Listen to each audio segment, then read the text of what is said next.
ఈ video last దాకా చూడండి, సబ్స్క్రైబ్ చేయండి.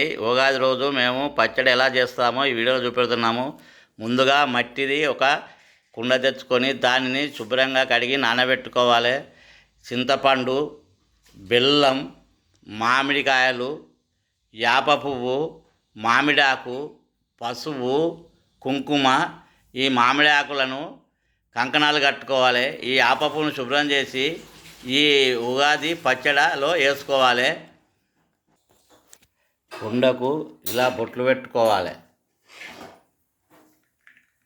ఇప్పుడు దీనికి యాప ఆకు చుట్టూగా దండ కట్టాము, కంకణం కట్టాము. ఇప్పుడు చింత పులుసు ఇందులో పోసుకున్నాము. మామిడి ముక్కలు, బెల్లం కరిగించి ఇందులో వేసాము, యాప పువ్వు వేసాము. ఇప్పుడు ఉగాది పచ్చడి రెడీ అయింది.